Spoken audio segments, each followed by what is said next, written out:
लक्ष्मी कई कारणों से रूठ जाती है, बहुत सारे कारण हैं, हमने कई बार बताए हैं, अभी भी बताते हैं, क्योंकि लक्ष्मी के बिना काम चलता नहीं है। तो लक्ष्मी ना रूठे, गृहस्थ जीवन में लक्ष्मी जरूरी है, होनी चाहिए, ज़्यादा से ज़्यादा होनी चाहिए।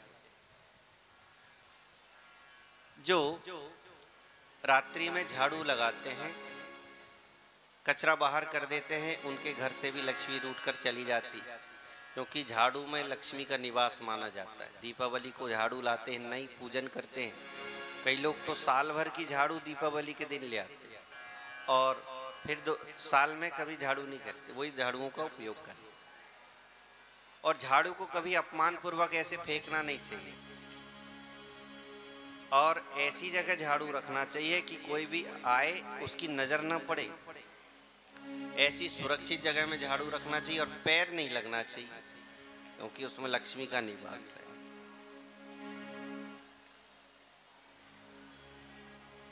अपने पलंग के नीचे भी, बेडरूम के नीचे भी झाड़ू नहीं रखनी चाहिए। तो कोई ऐसा स्थान चुन लेना चाहिए जहां झाड़ू रखा जाए। अपमानित करके फेंकना नहीं है, लात से नहीं करना, जलाना भी नहीं है कभी। झाड़ू का अपमान यानी लक्ष्मी का अपमान। माताओं के केस में भी लक्ष्मी का निवास रहता है, तो संध्या समय में केस नहीं काटना चाहिए। संध्या समय यानी सूर्यास्त से 1.5 घंटे बाद का जो समय होता है, इस 1.5 घंटे में कंघी नहीं करनी चाहिए, क्योंकि कंघी करेंगे तो बाल झड़ेंगे, बाल झड़ेंगे तो फेंकेंगे। तो उस समय लक्ष्मी का आगमन होता है, तो लक्ष्मी जी कहती है तो मुझे फेंक रही है, तो मैं इसके घर क्यों जाऊं, कहीं और चली जाती। अगर बाल काटना है तो आगे पीछे आप बाल काट सकते।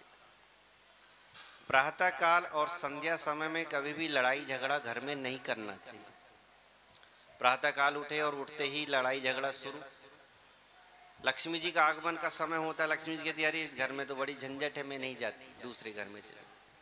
संध्या समय में भी लड़ाई झगड़ा हो रहा है तो लक्ष्मी जी वहां से भी चली जाती।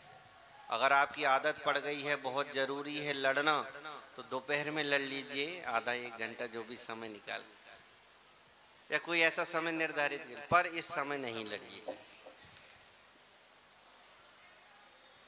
और ये बड़ा अच्छा उपाय है लड़ाई झगड़ा दूर करने का। एक समय निर्धारित कर दो, भाई जो भी लड़ना चाहता हो इस समय लड़ना, तो लड़ाई टल जाएगी।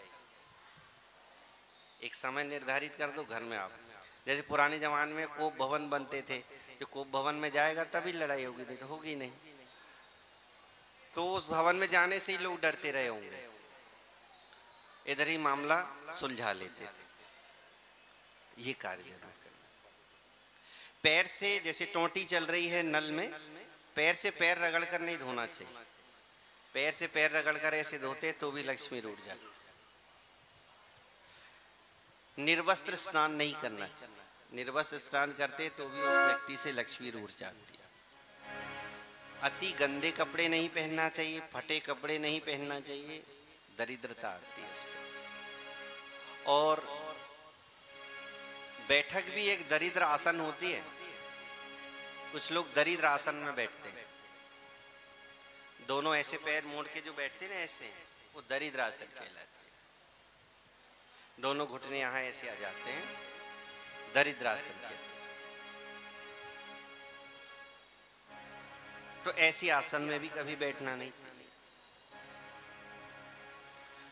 लकड़ी या तिनका ले लेके ऐसे तोड़ तोड़ के फेंकना नहीं चाहिए, वो भी हानिकारक होता है। जैसे कईयों की आदत होती है, कोई लकड़ी उठाई या कुछ उठाया ऐसे तोड़ तोड़ के फेंकते रहते हैं, वो भी हानिकारक होता है।